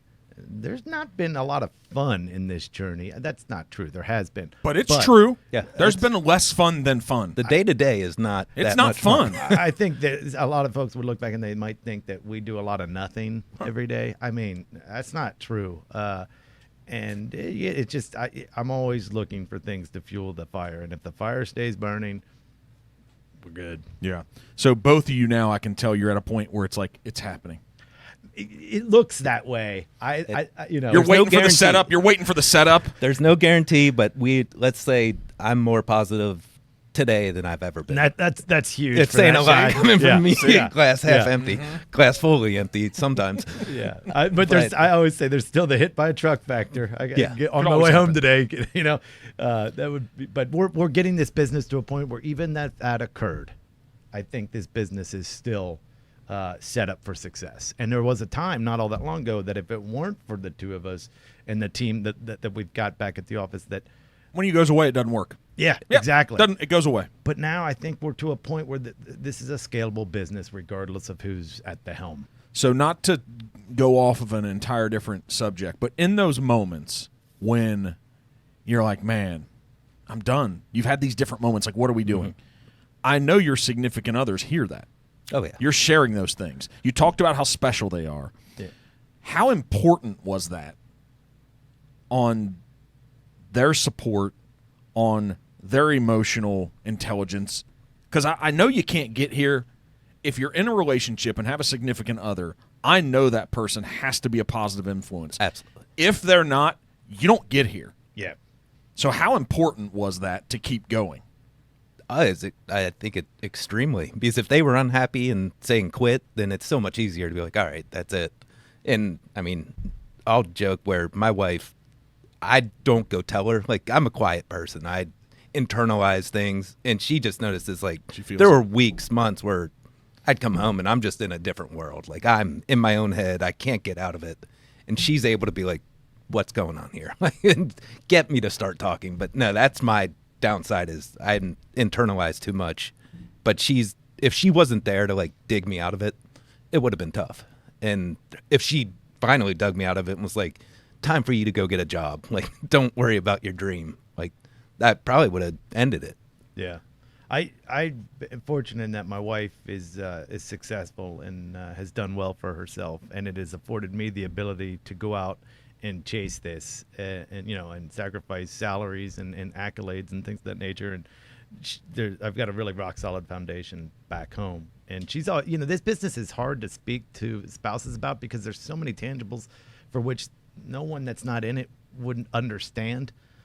So you can speak surface level, but if you get into like the distribution headaches, that doesn't make a lot of sense to a lot of people, and it didn't make sense to me prior to being here. But very strong support system, and most notably, though, I think Kelly and I live a pretty active social life amongst our buddies and their wives, and there's always an outlet, and that's been huge. In that the grind is consuming, it's tiresome, but the weekends are the weekends, and turn it off and go be around people for whom you enjoy. That's awesome. And luckily our wives have been friends since high school. So it's we have a very close group of. So they have a glass of wine together, like those two crazy SOBs. Yes. Are you done with him yet? No, I'm still going to stick with it. Good, because I'm done with him. So them staying with you two has been like this relationship. Exactly. Right. Yeah, I'm still with him. You still with him? Okay, we're still in I guess this. we'll give it another month. right. So where do this isn't at a point yet where everywhere we stop No. that we're going to be able to get it. So if you guys, that case looked good, the packaging looked awesome. So I can imagine in a Walmart and a Costco at some point, right, we would like to see those cases there. Mm-hmm. But that margin, I kick myself in the ass every time I stop at a UDF or a Speedway or a Shell. Every time I stop there and pay them 2 and 3 times for the individual drink, you guys probably love it. I kick myself in the ass like, how stupid are you? You should have the 12-pack case at home, pull the one out and keep it. But I'm sure the margin's really good individually, inconvenient stops and all that. Well, the one thing that a lot of people don't know, I never knew, is that we make the same margin no matter what you pay for it. We sell it to a distributor at a certain price. Mm-hmm. They mark it up whatever price. Then the retailer marks it up. So you paying $4 for a bottle doesn't give us more money. Okay. Yeah. You paying $1, we make the same amount no matter what. Now, they might buy more if they're selling it for more. Well, But I mean, I will say that logic though, like there's been a lot of brands that have gone out there and played high-low and then brought themselves under $1 and they're done. There's nowhere to go but up. But down. So we've been fortunate to have some pretty intelligent people on the back end that have been in this business to help us avoid the pitfalls that other brands have. I think one thing that's good about Ben and I is, as he said earlier, we know, I don't want to call it a ceiling, but we also know that we are what we are. We're kind of the entrepreneurs at heart that will run and do everything for the brand, but it's time to bring in some more knowledgeable people. So we brought in a CEO last year, and he was the CEO of Sparkling Ice and took them from $5 million to $300 million. So he's been there, done it, and so now he was on our board for a while, and now he's our CEO. And it's like we're about to hire some more salespeople that are seasoned veterans that just understand the racket. To give, as we know, it's, if you point us to go do something, we will. But our CEO can now open the door, so it's like we aren't running through a wall; we're going through the door. Yep. So it's almost like you guys are shooting for the moon, Yep. but if you miss, you land among the stars. Yeah. Right? That's it. It's like you're going all in on this thing. Yeah. Yes. We were like, and you mentioned Kelly and I were just in Bentonville, Arkansas last week. Oh, selling Walmart. Well, we're in Walmart in Georgia, Arkansas, and Alabama, and that was by design. We asked for those 3 states. I don't know that many brands go there and ask for those 3 states, but we did. We just met last week, and we're seeking a rather significant expansion. And if indeed we get it, that'll be fantastic. And Kroger is one for whom we're awaiting word on, and we've asked for a rather significant expansion. And I believe we'll get it. And as these, I'll call them the tier 1 retailers, there's a lot of follow suit, right? If indeed you're making it within those, the tier 2s, the tier 3s, the doors start to open. But That makes sense. Like I really do look at that packaging. I'm like, it fits those places. It seems like that pack of 12 sitting there, that makes sense. Yeah. So, but where can we go and find it right now? Do we buy it online? Do we go to HOIST? I mean, what do we do? I'm a big. I love the e-com Amazon component of our business, but that's not what I do every day. Yeah. But I'm whatever the easiest path to purchase is. But I'm more of an advocate of supporting our Kroger business, and we've got quite a few independents out here that are carrying the brand. And here locally, you name the high school football program, whether it be Beechwood or Covington Catholic, they're all Summit. Summit Yeah. as well. They were the first. I mean, I was going to say, guys, that would not be good. Right. Well, Summit's different, where we actually have the coolers and everything. The other schools, some of them have, we won't name names, but some have Coke or Pepsi contracts where they have a Powerade or Gatorade cooler, but now So you're like the Pedialyte. Exactly. So now you're in we those. love it. And it's amazing the amount of kids or the athletic trainers that swear that the kids aren't cramping anymore. So it's just spreading like fire around here, and it's we're not going after the athletes, but we want them to drink it for sure. Yeah, but it's not just us though. I mean, there's other concoctions out there that are as viable. But the days of Gatorade authentically owning a sideline, they were over a long time ago in terms of back to the Pedialyte in the iconic orange jug. But you've got sports nutritionists, dietitians, and we'll all become a little bit more intelligent in terms of what we're consuming to bring out our best. Yeah, I mean, the YouTube video on your guys' site is awesome. I clicked on, it's like the science behind it. Mm-hmm. And so I'm like, this explains it to a consumer why this matters, right? And I'm like, it's credibility. It's check marks. Because to the average cat out here, we're like, okay, it's 110% better than water. All right, that all sounds good. That's a good claim. Yeah. But it makes sense when you look at it. And so combining the taste with how good it is for us, I mean, it seems like a freaking home run, guys. Well, and I'm I'm a big advocate of consume a HOIST before you start your day, and then throughout the day, continue to consume water. For me, it's just we're not out here saying that we're a better solution than water. Water is the key to life. To life, right? But I think you should drink 12 HOIST. Yeah, right. He's so ridiculous. He's not. That's why he's not in sales. He's so ridiculous. You say something like that, you're like, you're done. Get out of the room. Right. Exactly. There's a lot of people in sales that do take that approach. And I love it because that's like clean up on aisle 5, like we're here. Right. So why do we think, and we can get this wrapped up for you guys. I appreciate you spending the time. But where, if people find it so hard to get to the gym, and I'm one of them. Yep. Right. So it's like we know whether it's the gym, just cardio in general. Cardio and a little bit of weightlifting. We know that's good for our life. It doesn't have to be powerlifting and be big, but those two things, I think we can all admit, if we did more of it, we'd probably be better. Yeah. But it's so hard to do that, to make ourselves. And so we're asking ourselves to drink something. This actually tasted good. But it doesn't taste as good as whatever our favorite thing is. Mm-hmm. Right? Right. So we're asking ourselves to go to the gym. You're asking us to go to the gym. Yeah. So how do we do that as humans? Because we got to be like, hey, listen, it needs to taste good, but I need to put this in my body. What's the sales pitch on that? What's the sales pitch to get me into the gym to drink Hoist versus my next favorite drink? Well, and that's I appreciate that, but at the same token, hydration is often undervalued. Energy segment, I don't know how many $1 billion it is. And look, I had a Celsius this morning, right? I thrive off of energy, and it's got that tangible outcome that we all seek. But hydration, we don't take it serious enough until it's too late, right? And your urine actually is a great indicator of your hydration levels. I always thought that we should have the urinal ads, and we should do a P chart, if you will. But nonetheless, hydration, I think it's because it doesn't deliver that tangible result. You don't immediately go, oh my God, I'm feeling fantastic. But you'll know when you're not. And sadly, the vast majority of us allow ourselves to get there. And, travel, you name the activity, hydration plays a part. So it's not always the gym. Yeah, that's obviously a massive indicator because, when you sweat, you have to replenish.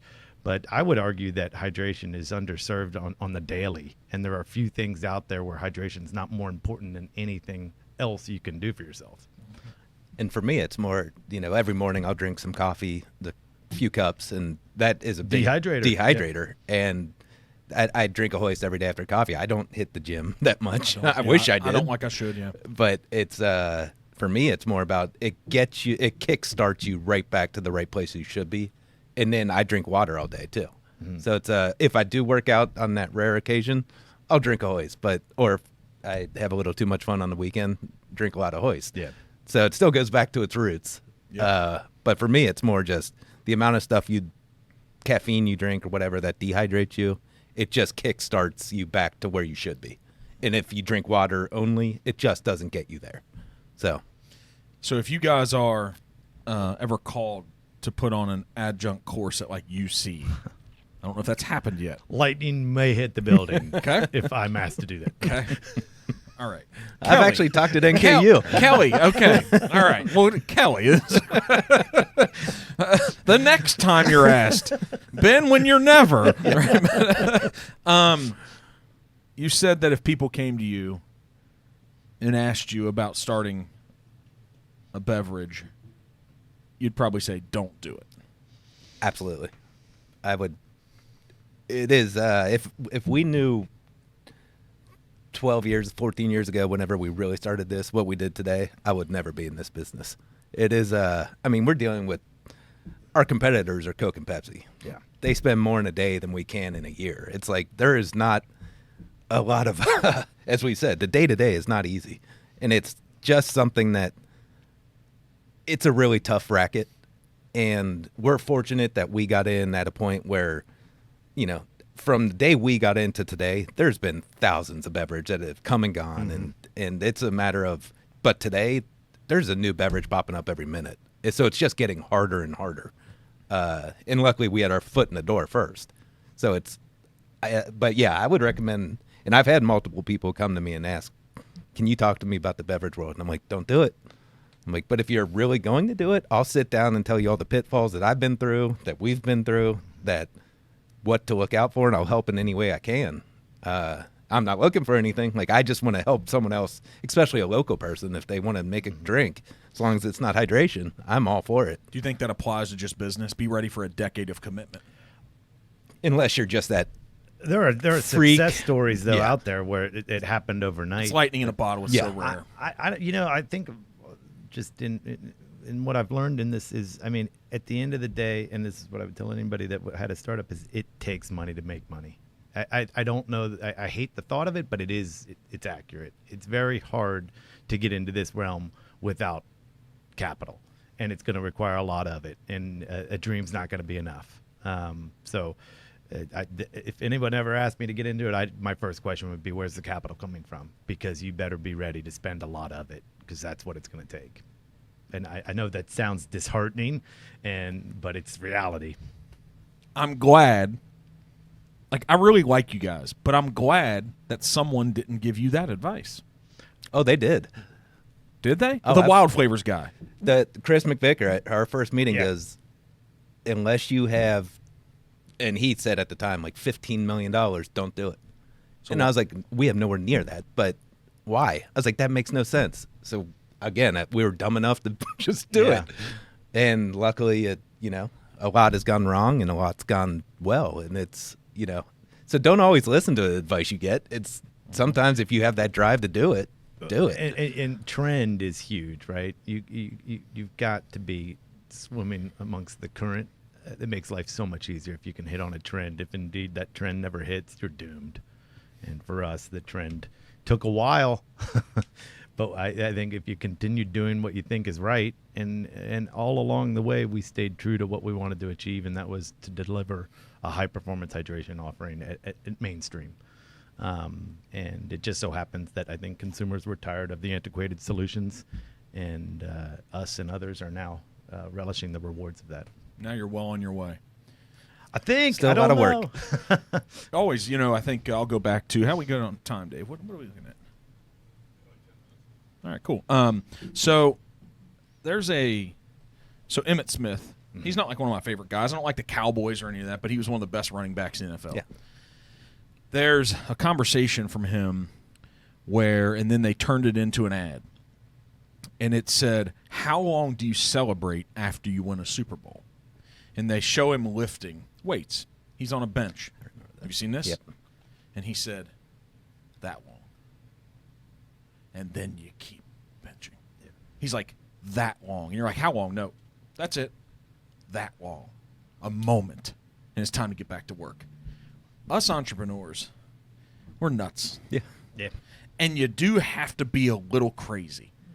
for sure. Because if you celebrate the wins too early, boy, you're going to get caught up in the current, pulling you downstream when things are always changing, and you got to have a new iteration tomorrow. Yeah. And you just can't listen to the accolades. Yeah. Don't listen to the ones tearing you down, but don't listen to the accolades, right? Because it will ruin you. Yeah. And so I think what sucks about being an entrepreneur, this is the downside, and being and running a startup is you really only get to celebrate once. At the end. Yep. Yeah. Yeah. Yeah, no, I liken we'll receive word soon from Kroger, and that could be a massive moment of celebration. Kind of our Super Bowl type Yeah, thing. but for he and I, it's nope. Okay, we're going to parlay that into the next big venture. So you're always drafting off of successes to And if they come back and say, yeah, we're going to expand you to a lot, then he and I are like, oh boy, how do we do this now? Oh, shit. Yeah, right. Cash to Right. make these, Yes. right? But there might be a beer over the news. yeah. But the tomorrow you wake up with all right, now what are we going to do to draft off of this? And I think also being an entrepreneur is you have to be ready for the roller coaster. I mean, every time something good happens, we laugh like, all right, what's going to kick us in the nuts next week? Yeah. And it sucks to have to be that way, but we But have at the to same be. time, when you're down, Yeah. you know that, hey, something good's coming. You just got to ride it and not be able to get.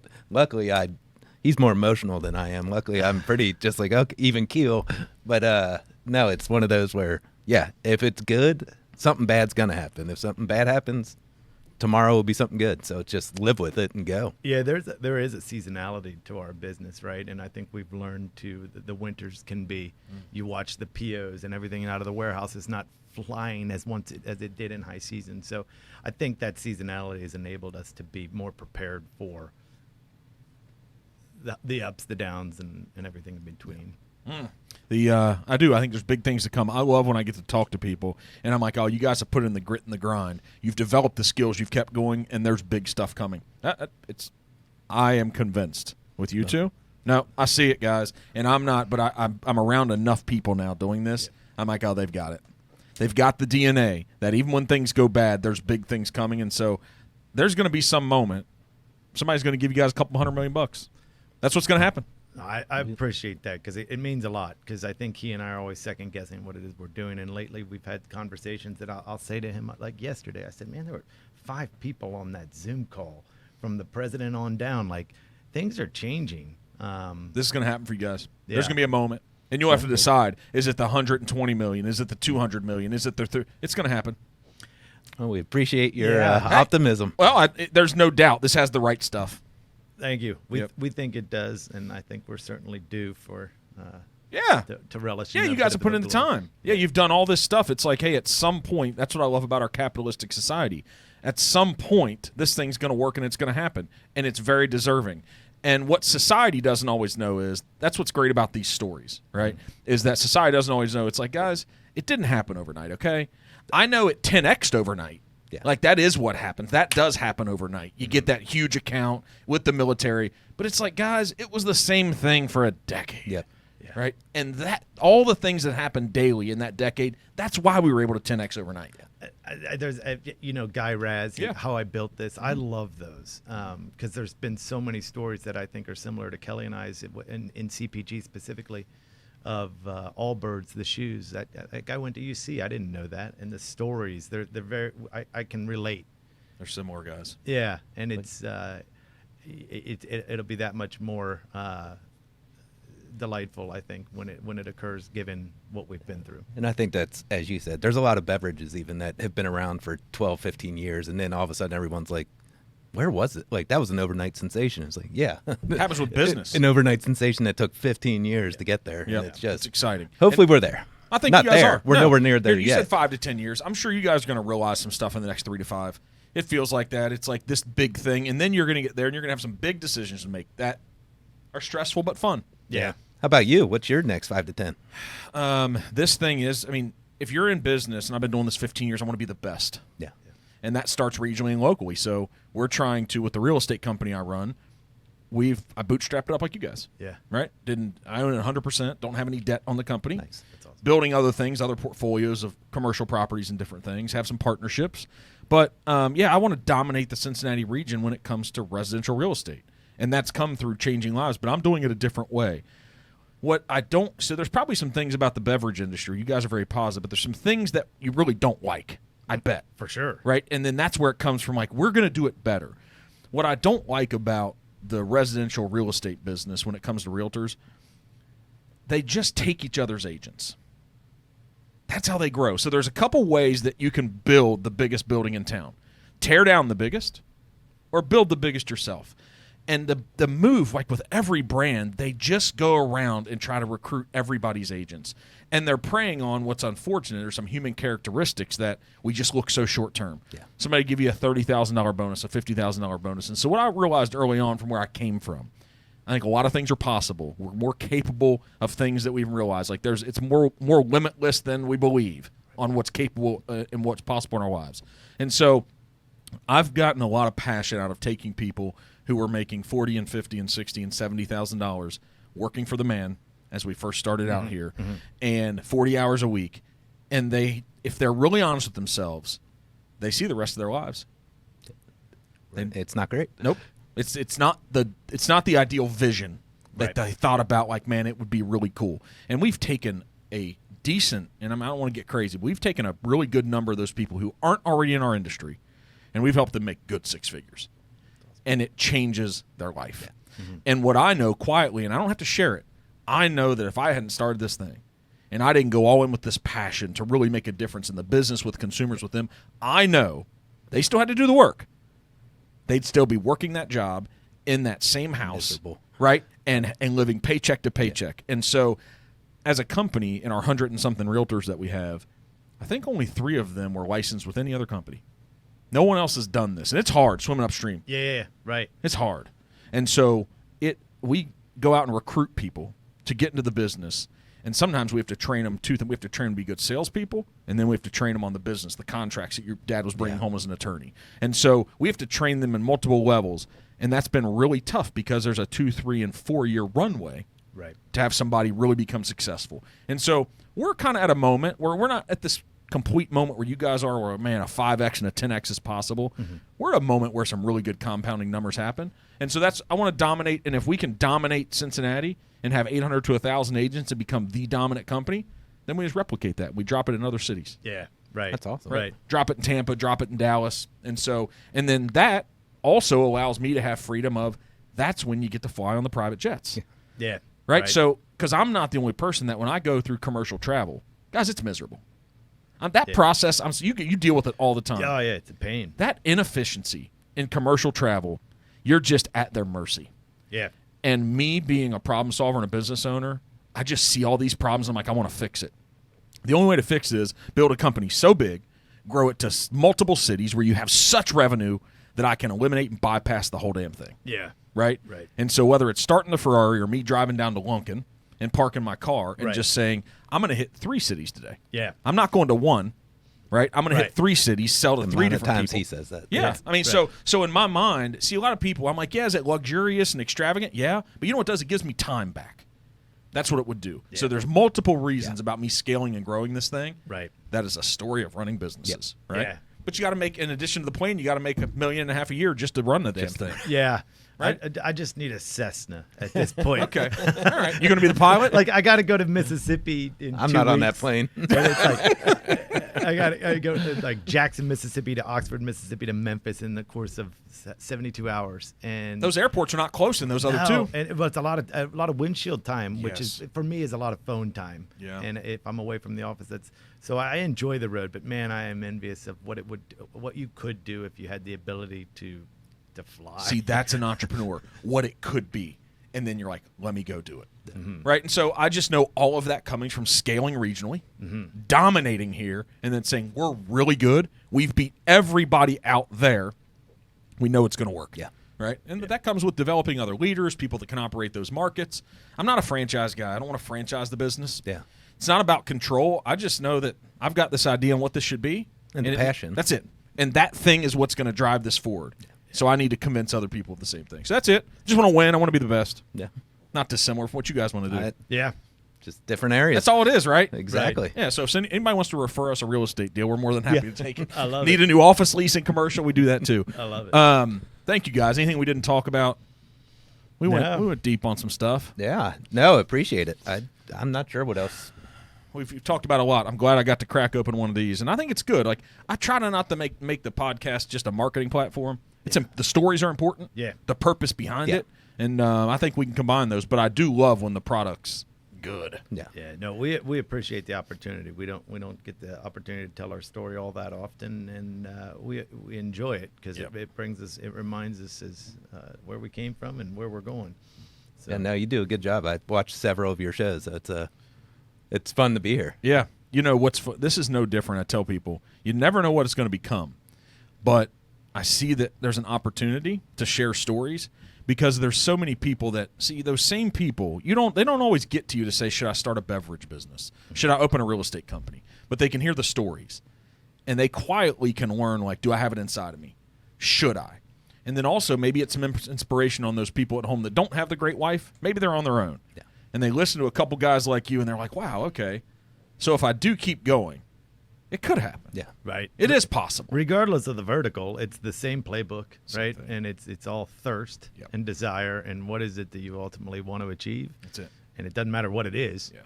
Everything you do has to get you to that point. Well, I Yeah. think it goes back to if someone asked us about starting a beverage, we'd say no. But if you listen to us, then you weren't meant to be. You shouldn't be doing it if you listen to us idiots. Man, it's that's like, that's it.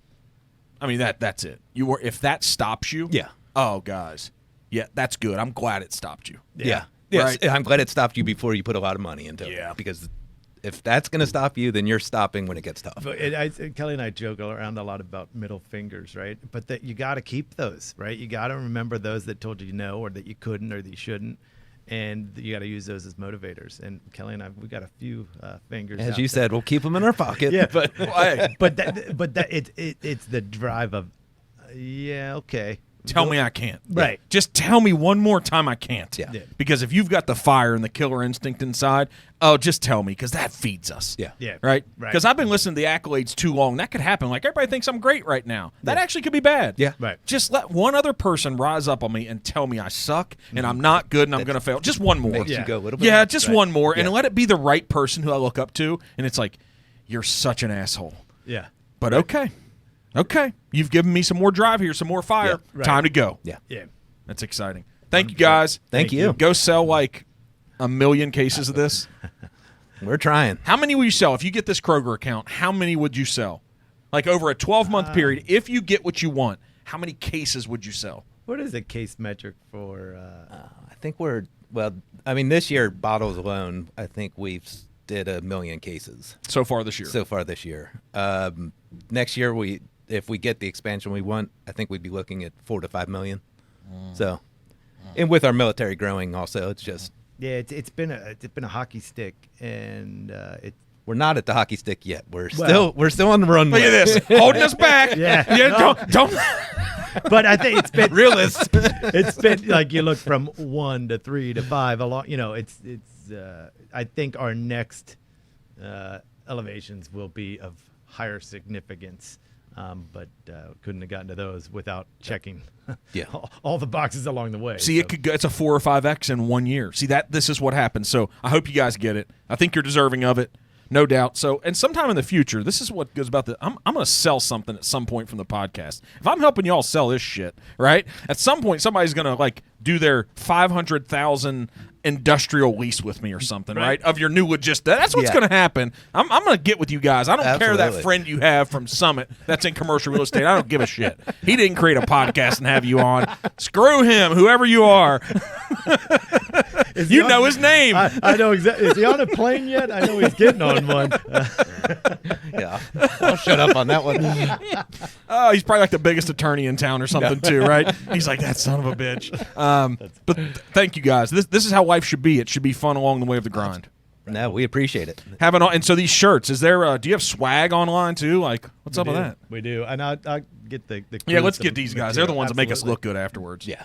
All right, so we can get this swag. Feels good. It's nice. Yeah, we'll get HOIST. We'll bring plenty of cases down here for you guys. Awesome. We'll guys. keep it stocked. We want a barrel of just HOIST. So that's what this is too. I mean, we're trying to really help local people and help you guys and do everything we can. So if we can get 1,000 or 3,000 or 10,000 eyeballs on you on every reel that we do, every YouTube short, it's a marketing department that you didn't have to pay for. Absolutely. Right. 100%. Yeah, because this is not easy. We have a whole team now. We had somebody call us about a month ago, and they're like, "What's that cost?" They were from what state? From California. What's that cost? And we're like, "What do you mean?" No, like, what's that cost for us to be on and then you to put all the marketing stuff out? We're like, nothing. That's what we do. They're like, when can we be on? Right? And so I think there's significant benefit to all the social channels now and doing all this micro content and just spreading your wings. Content is king. Oh, it just is, guys. Yeah. So I'm sure I bet that's one of your next. You have a good marketing department. I bet you're. We may need to come down here though. Yeah. You guys have the setup. Yeah. Well, maybe you can do it better. Like that's what I want people to see is say, "Wow, okay, that's possible." Right? Yeah. Yeah. Who knows? Maybe you guys can have a HOIST podcast. But this is what most people don't understand. This isn't about me. This is about your guys' story. Yeah. Right? And I think that's what podcasts have wrong. I don't think it should be about the host or the guest. No, it should be about the person that we're talking to. Yeah. The curiosity about the why. Yeah. But if you could do that, like the HOIST podcast, it could be special. You could do some stuff. You don't have to spend as much money as we spent here. You don't have to. There's some awesome studios you can put together for $10,000. I love it. Yeah. Something to consider for sure. I'll leave that to marketing. There you go. If you right? ever do it, we'll talk with you. There you go, guys. We'll There give you the a finder's experts. fee. Let's get the hell out of here. Thank you, guys.